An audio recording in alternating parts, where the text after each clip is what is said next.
चंद्रयान-3 के रोवर ने खोजा चांद पर पानी।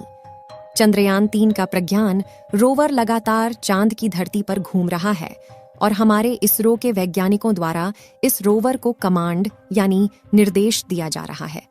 चंद्रयान का प्रज्ञान रोवर चांद की धरती पर एक्सपेरिमेंट कर रहा है और वहां की जानकारियों को फोटो के साथ इसरो के वैज्ञानिकों के पास भेज रहा है। प्रज्ञान रोवर में लगाए गए लेजर ब्रेकडाउन स्पेक्ट्रोस्कोप, जिसे LIBS का नाम दिया गया है।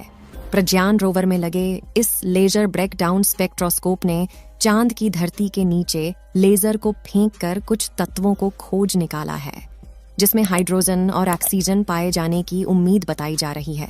आपको जानकारी के लिए बता दें कि जो पानी होता है उसमें हाइड्रोजन और ऑक्सीजन के मॉलिक्यूल्स मिले होते हैं, यानी कि हाइड्रोजन के 2 अणु और ऑक्सीजन के 1 अणु को आपस में मिला दिया जाए तो पानी का निर्माण होता है।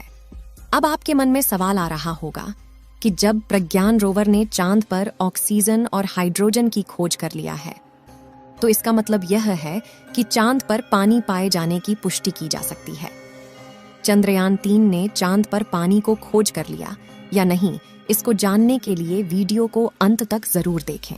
इसरो के वैज्ञानिकों ने यह भी बताया है कि इस समय चंद्रयान के रोवर के सामने मुसीबत मंडरा रही है, जिसका सामना करते हुए अपने मिशन को 14 दिनों के अंदर पूरा करना होगा। इसरो ने जानकारी देते हुए बताया कि हाल ही में प्रज्ञान रोवर के सामने 4 मीटर का लंबा गड्ढा आ गया था। जो तस्वीर इस समय आप अपने मोबाइल फोन पर देख रहे हैं, यह वही गड्ढा है जो प्रज्ञान रोवर के सामने आया था और इस गड्ढे की चौड़ाई लगभग 4 मीटर है। इस गड्ढे की तस्वीर को विक्रम लैंडर में लगे हाई रेजोल्यूशन कैमरा द्वारा लिया गया है। फिर भी प्रज्ञान रोवर सावधानी दिखाते हुए गड्ढे के बगल के रास्ते को चुना और इस समय चांद की धरती के लगातार रहस्यमयी खुलासे कर रहा है। चंद्रयान-3 के प्रज्ञान रोवर ने चांद पर किन किन तत्वों को खोजा है, उसको बताने से पहले हम आपको कुछ जानकारियां देते हैं। दोस्तों, हमारा विक्रम लैंडर चांद की सतह पर 23 अगस्त 2023 के दिन शाम के लगभग 6:04 पर सफलतापूर्वक सॉफ्ट लैंडिंग किया था और यह इतिहास में पहली बार हुआ है, क्योंकि आज तक भारत के अलावा किसी भी देश ने चांद के इस भयानक दक्षिणी इलाके में उतरने की हिम्मत नहीं की। लेकिन फिर भी भारत ने चांद के दक्षिणी ध्रुव पर भारत का झंडा लहराकर इतिहास में अपना नाम दर्ज कर दिया है। चांद के इस इलाके में काफी ज्यादा बड़े बड़े क्रेटर यानी गड्ढे मौजूद है, जिसमें पानी पाए जाने की संभावना है। 24 अगस्त के दिन चंद्रयान-3 का प्रज्ञान रोवर विक्रम लैंडर से धीरे धीरे बाहर निकलता है और इतिहास रचते हुए रास्ते में भी वह चांद की धरती पर इसरो का लोगो और अशोक स्तंभ की छाप छोड़ते हुए धीरे धीरे आगे बढ़ता है।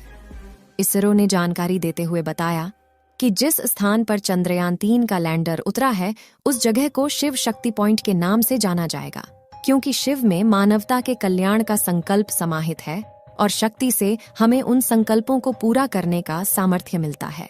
दोस्तों, इसरो वैज्ञानिकों के अथक प्रयासों और करोड़ों भारतीयों के दुआओं के नतीजे आज हमारा चंद्रयान-3 चांद के दक्षिणी ध्रुव पर अभी भी शान से खड़ा हुआ है और इसे चांद पर लैंड किए हुए 1 हफ्ता हो चुका है और अब यह मिशन बस 1 हफ्ता और चलने वाला है, जिसके बाद चांद पर फिर से 14 दिन के लिए रात हो जाएगी, क्योंकि प्लान के अनुसार लैंड करने के बाद उसे 14 दिन रिसर्च का काम करना है।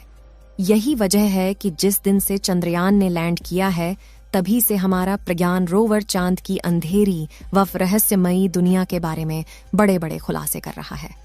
इसके साथ ही यह चांद की जमीन पर भारत की एक ऐसी अमिट छाप छोड़ रहा है जो आने वाले कई सालों तक नहीं मिटेगी।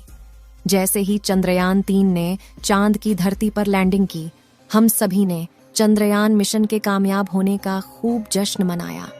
लेकिन सही मायनों में देखें तो यह मिशन वहां पूरा नहीं हुआ था, बल्कि लैंडिंग करना तो इस मिशन का सिर्फ एक हिस्सा था, जबकि आगे बहुत काम किया जाना बाकी है। दरअसल इसरो ने अपने इस मिशन को 3 हिस्सों में बांटा है, जिसमें पहला उद्देश्य चांद के दक्षिणी ध्रुव पर लैंड करना था, जो कि हम 23 अगस्त को ही कर चुके हैं। इसका दूसरा उद्देश्य प्रज्ञान रोवर को सफलतापूर्वक चांद की सतह पर उतारना और एक जगह से दूसरी जगह भेजना है।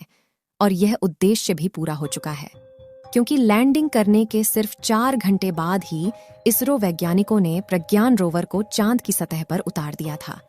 ये काम पूरा होने के बाद अभी तीसरा उद्देश्य बाकी है, जो है चांद पर रिसर्च और परीक्षण करना।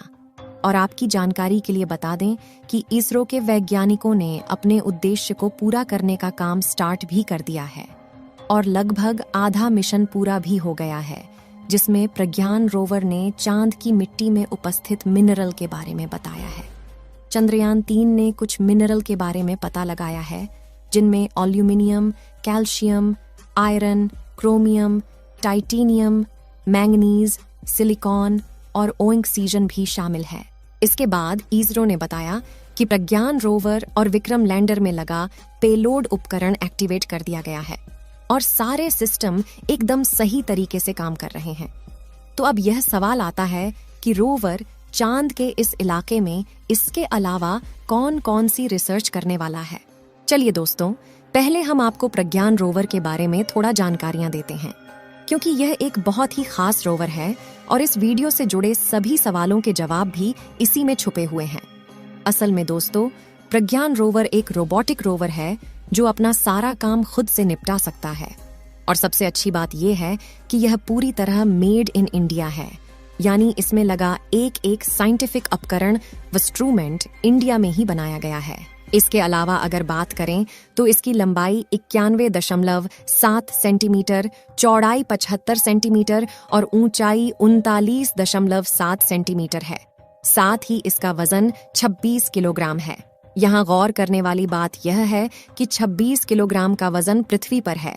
अब क्योंकि चांद की ग्रेविटी पृथ्वी से 6 गुना कम है, तो ऐसे में चांद पर प्रज्ञान रोवर का वजन सिर्फ 4.5 किलो के करीब रह जाता है। नेविगेशन के लिए इसमें पीछे की तरफ 2 कैमरे लगाए गए हैं, जिनके नाम नेविगेशन कैमरा लेफ्ट और नेविगेशन कैमरा राइट है।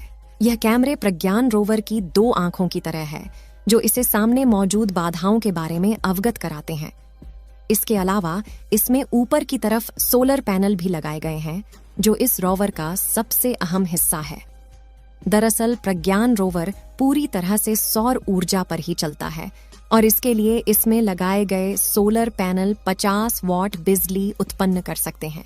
इसके अलावा इसमें एक एंटीना भी लगाया गया है, जिसके द्वारा यह जानकारी को विक्रम लैंडर के पास भेजता है और विक्रम लैंडर चांद का चक्कर लगा रहे आर्बिटर के पास जानकारी भेजता है और आर्बिटर उसे जानकारी को इसरो के वैज्ञानिकों के पास भेज देता है। चंद्रयान 3 ने ऑक्सीजन की खोज कर ली है। अगर यह चांद पर हाइड्रोजन की खोज कर ले तो चांद पर पानी की पुष्टि की जा सकती है।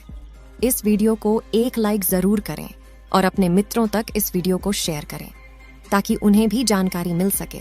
और भी नॉलेजेबल वीडियो के लिए अपने भरोसेमंद चैनल को सब्सक्राइब जरूर करें और बेल आइकन को ऑल पर सिलेक्ट करना बिल्कुल ना भूलें। मिलते हैं किसी और नॉलेजेबल वीडियो के साथ। वीडियो को अंत तक देखने के लिए धन्यवाद।